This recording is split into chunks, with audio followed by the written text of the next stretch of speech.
Hello and welcome to another edition of the Small Caps podcast. I'm Peter Capsanis. On today's show, our next guest could be regarded as a saint, although he'd probably cringe at me for saying that. But let me go one step further. His healing powers have brought his company Argent Minerals from the darkness back into the spotlight. This week, Argent announced it had settled a tax dispute regarding its historical research and development claims during the 2015-16 and 2016-2017 financial years, which means up to $350,000 of its research and development activities have now been classified as eligible. Furthermore, the Perth-based junior is pushing ahead with its project in New South Wales, where the state government there recently awarded Argent $255,000 in drilling grants. So, to tell us more about the Argent Minerals story, I'm joined by the company's CEO and Managing Director, George Karageorge. Welcome to the Small Caps podcast, George. Thanks for your company. Peter, thank you. I think I'm more of a martyr than a saint, but very kind words indeed, and I suppose everyone has to bear their cross to a degree. Well, time will tell, George. Time will tell. Let's start with the most recent news. The AAT, the Administrative Appeals Tribunal, reviewed your claim and indeed agreed your tax claims were eligible. That must be a huge relief. Look, Peter, I think it's a matter of going and seeing people and taking the time prior to COVID, of course, face to face and understanding what the problem is. It was before my time, but I went and saw both the people in Melbourne at the ATO and also the people in the oils industry. And I tried to understand what the problem was first up and hear it from them, what they thought we had done wrong. So consequently, by just simply speaking to people and really getting down to the basic common denominator that geology, metallurgy, and all the things that go together to formulate what you do in exploration is not an exact science. So I think that helped in everyone sitting around the table and understanding before the Administrative Appeals Tribunal even heard the first piece of verbal evidence that perhaps we had a small case, and that small case resulted in the discount to the overall claims that were ineligible.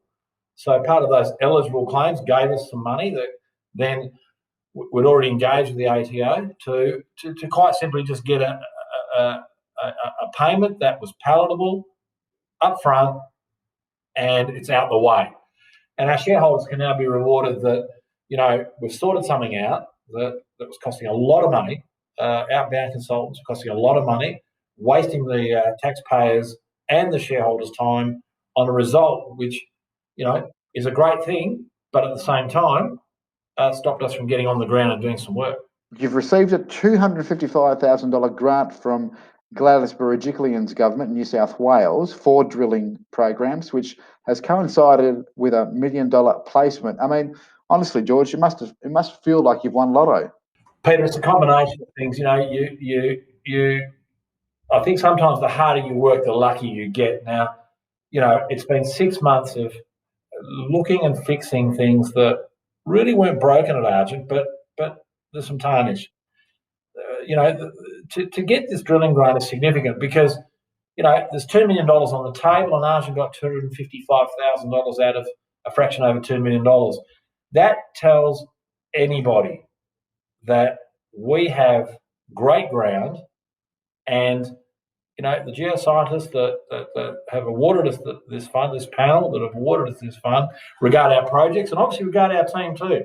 And whilst we have fixed the ATO issue, whilst we've got these drilling grants, whilst we've raised the money that we wanted, plus, heavily oversubscribed, it's all about going to work and working on positives rather than negatives.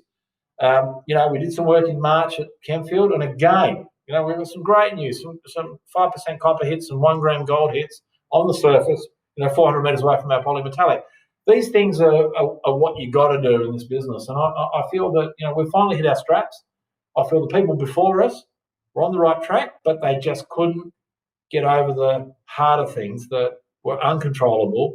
We made them controllable by just working at it, being in front of people, telling them what we needed to do to fix the problem. We fixed the problem. Now we're off to get the rods on the drill rig turning.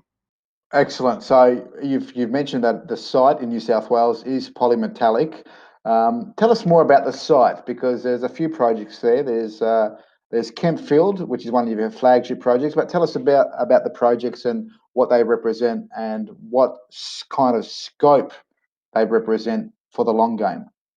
Look, the hotspot.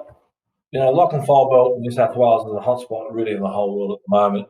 There's world-class projects. We know about Cal. We know about Cadia. We know what Alkane's doing. We understand that FMG, Sandfire, Freeport, these major powerhouses in the region, the juniors, the Devexes, the Magmatics, the Sky Metals, they're in the region.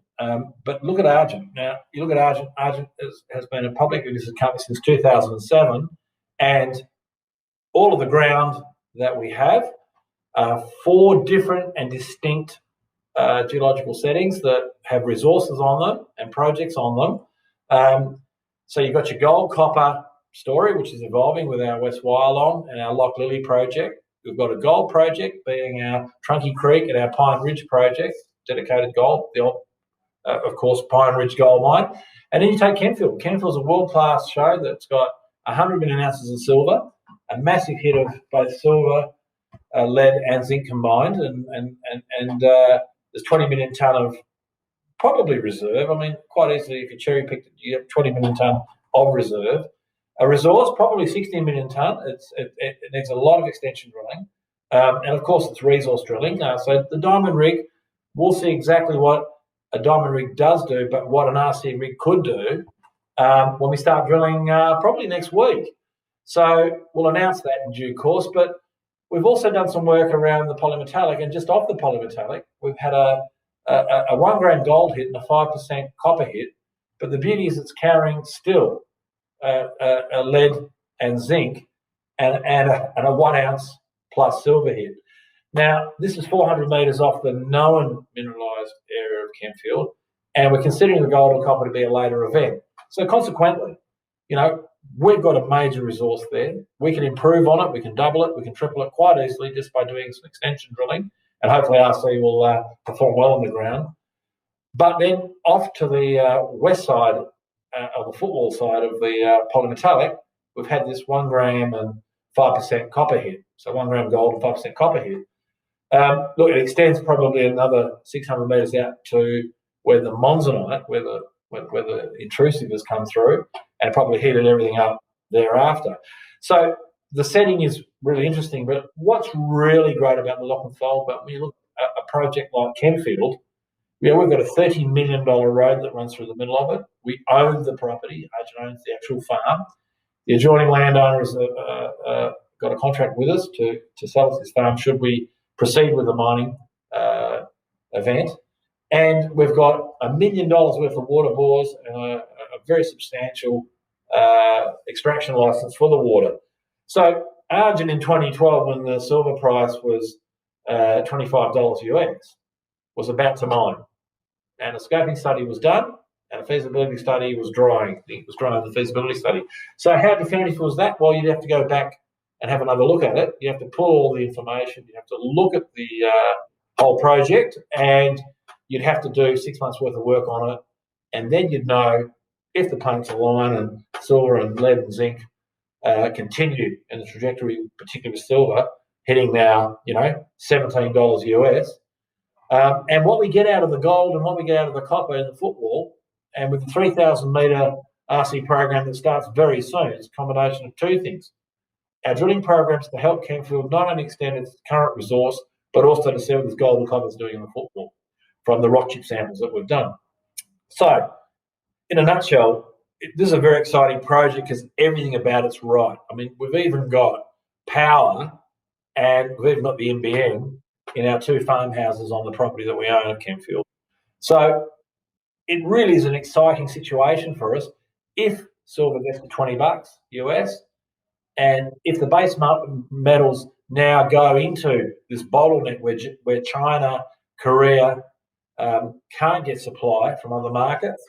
Look, we're looking at a totally different paradigm, Peter, and I've got to say, we should be dusting off the scoping study and the feasibility study as we speak, because this is how it works.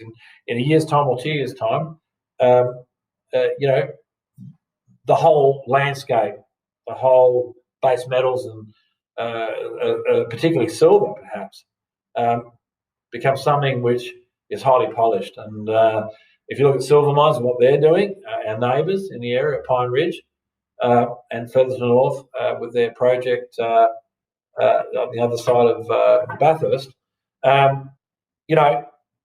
that is a viable, perfect storm situation. And silver mines have done everything right to probably put the project into production in the next couple of years as well. So that's what we've got. And plus, we've got a concession, of course, from the New South Wales government for Kempfield. Kempfield is regarded as a significant export business to the state of New South Wales, and therefore it carries a mining concession. We can build a tailings dam, a waste dump, a mine, and a processing plant, and extract water and put the thing into production very easily. Based on what you just said in relation to those concessions, the tailing dams, the provision to build the plant and the processing plant, when do you think there could be some mine activity in that part of regional New South Wales, especially around your Kempfield site? It's a combination of things. Okay, you've got to look at the commodity price and you've got to look at your infrastructure. The commodity price you can't control. The infrastructure is in place. So if we were to consider taking the lead, the zinc, and the silver equivalents and look at this gold and copper and really cherry pick across the known resource and extend and see if we can cherry pick double and tripling the resource, which I don't think is very difficult at all. Look, you have the crystal ball really working for you, because you just need the lead and zinc price to go back to the price probably pre-COVID and get the silver price probably up to around $20 to $25 US an ounce, and you would simply be putting a feasibility study in place and finding obviously a partner to take the concentrate. And of course, when you think about plants and you think about concentrates and offtake partners, these things are very simply done these days with small mobile plants that can knock out 1 million to 1.5 million tons of throughput a year. So if you cherry picked it, if you did really take the cream off the top of this deposit, then you could put this in production very simply, because these mobile plants are simply sitting in China waiting to find a home, and that's the crystal ball.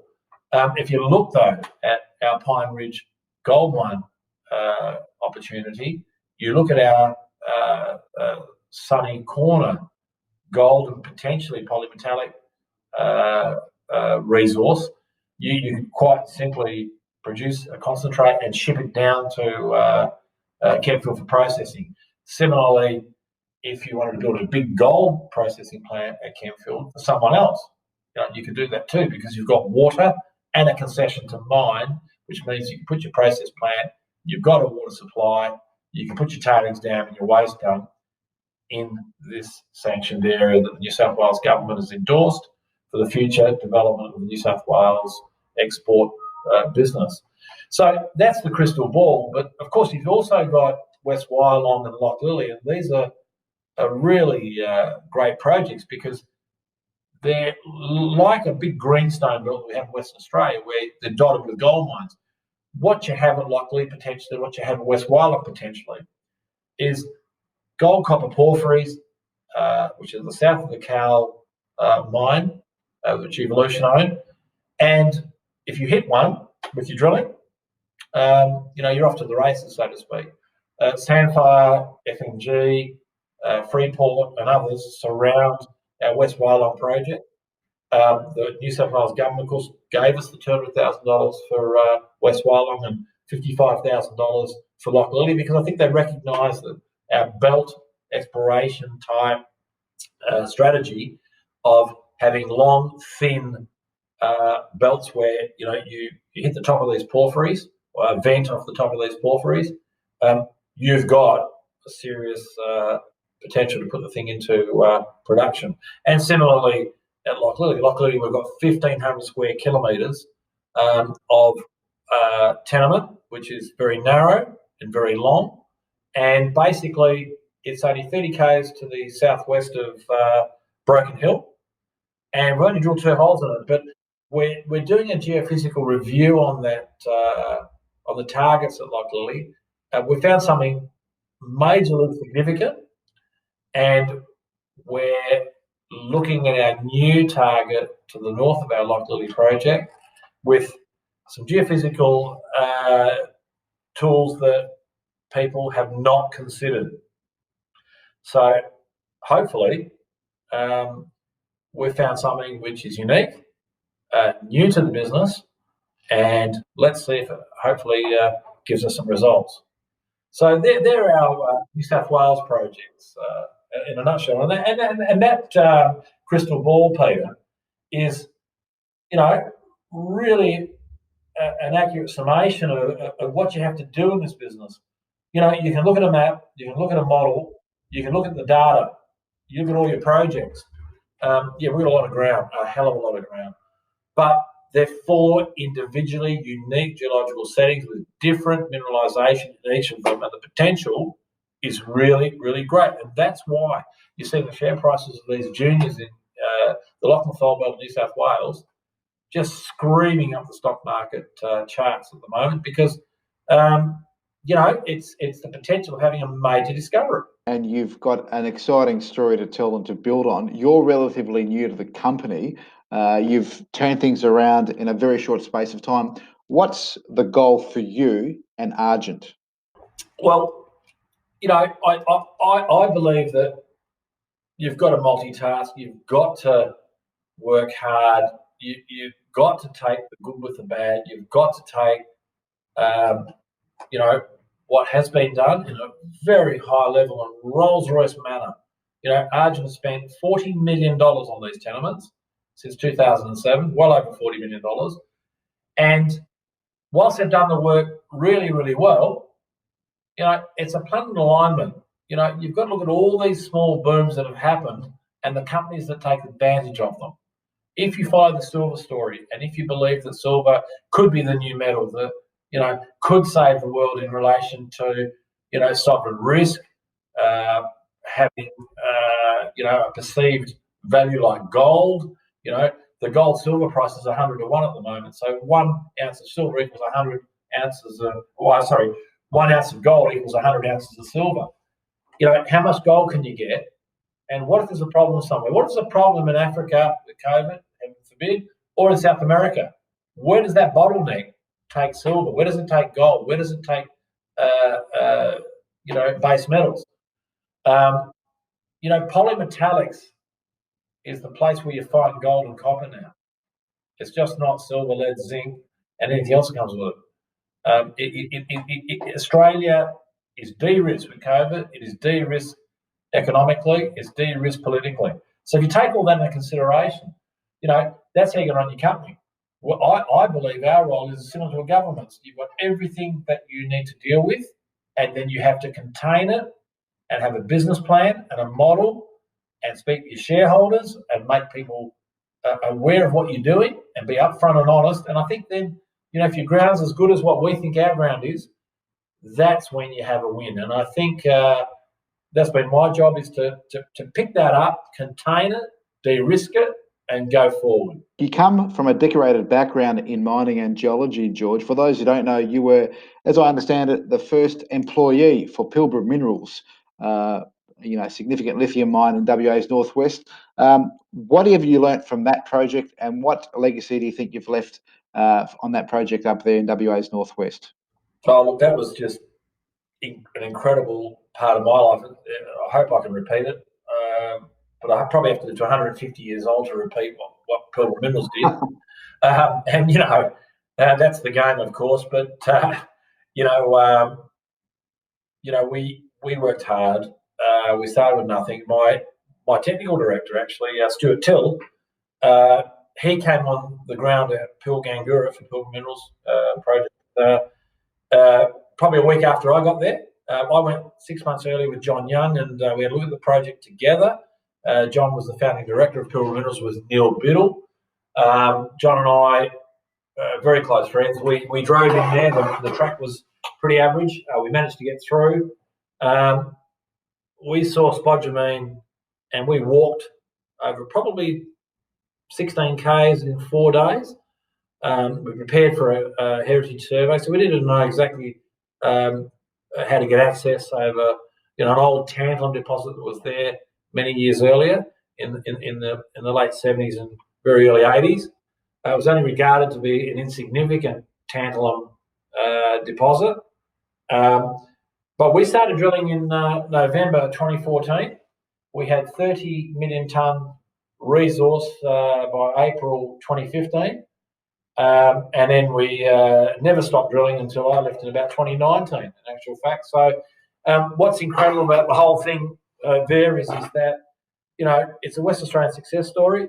What's significant, more than just the lithium boom that was started probably by Pilgrim Minerals and others, and you put Mineral Resources in that category, you've got to put Galaxy in that category. Don't worry about Greenbushes. Greenbushes is the greatest hard rock deposit in the world, and supplied, batteries for things like mobile telephones for over 30 years. But what's significant is that Pilgrim Minerals allowed juniors to go and raise money again in 2013 and 2014 when you couldn't raise money. So I think John Young and Neil Biddle have left a legacy whereby, and Ken Brisbane for that matter as well, whereby money could be raised because the story was so well timed and the exploration program was so well delivered. It's about drilling. Argent, we will drill 12 to 15,000 metres with the money we've just raised, the grants that we've just been given over the next 12 months to 18 months. I know it's hard to get access to New South Wales, but, it was hard to get access to go and drill the ground in Pilgangoora for Pilgrim Minerals as well as for Altura and others. But you can do it. You just got to, keep your feet on the ground. If you get your feet on the ground and you walk your ground and you get in the Land Cruiser and you go to the top of the ground, you'll find a way forward. And you take people with you. You take the pastoralists and the farmers with you. You take the traditional owners with you, and you take your team with you. And if you're on the ground, that's what this game's all about. And that's where you find a deposit. And when you look at what Pilbara did, I believe the biggest thing they did, aside from having probably one of the best hard rock lithium deposits and the most de-risked project in the whole of the world, they also let juniors raise money again, and they probably put Western Australia back on the map again as a place where you can run a project somewhere, but you can raise money and go and do your work and find a major world-class deposit. Well, you've, as I said, you've definitely got that passion and that zeal, and your story and success with Pilbara Minerals is obviously self-evident. Before we wrap things up, George, some people may not know this, but you and your family owned and operated a chain of audio and communications accessory stores across WA called Audiocom. Let me ask you, you've been in the mining game for some time, I think spanning 30 plus years. What is harder, running a franchise or trying to build a mine? Well, we started Audiocom. My brother started it, and then I went and helped him when I couldn't get a job as a geologist in 1993. And I stayed on as a consultant and kept working as a consultant, as a geologist. But at the same time, I understood lithium batteries, lithium-ion batteries, and how technology changes things, and how things like a battery in a telephone that comes from Greenbushes in Western Australia powers the entire globe's little batteries and little telephones, and how technology had a few people buying a phone to everybody having a telephone in the whole world, third world countries. Mining's like that. You start somewhere as an exploration company, you see something grow from nothing, you turn into something significant like mining. And I think, human nature in every business is the same. It's your desire level and understanding how things change and trends. But, at the end of the day, a telephone business or a mining company has to put a shirt on your back. And I still believe in the philosophy that the harder you work, the luckier you get. And I believe that, things like Audio Common, things like Pilbara Minerals, and things like Argent Minerals. Argent has a great, great shareholder base that is so loyal. We need to pay them back. That's why we're working so hard. Have we done the fundamentals correctly? Yes, we have. Have we put money behind the company? Yes, we have. Are the shareholders happy? No, they're not. How can we make them happy? Just simply drill and use the best possible means via hard work and dedication on the ground to get results. And hey, look, the crystal ball, I've got a rag and I've got a crystal ball, and I look at it and I hope that we can turn Argent into a company that can find significant resource in a great place in the Lachlan Fold Belt of New South Wales, and also develop Kentfield or some of our other shows into producing mines. George Karageorge, we could speak for hours on this, but unfortunately, we don't have that kind of luxury in time. But thank you so much for joining us on the Small Caps podcast today, and we look forward to hearing more and more about the Argent Minerals story. So please do keep us in the loop as time moves on. Peter, I can't wait for the next podcast, and I hope we've got some great news about Kentfield and the rest of our drilling programs. We look forward to it. Thank you very much, George. Pleasure. Bye, Peter.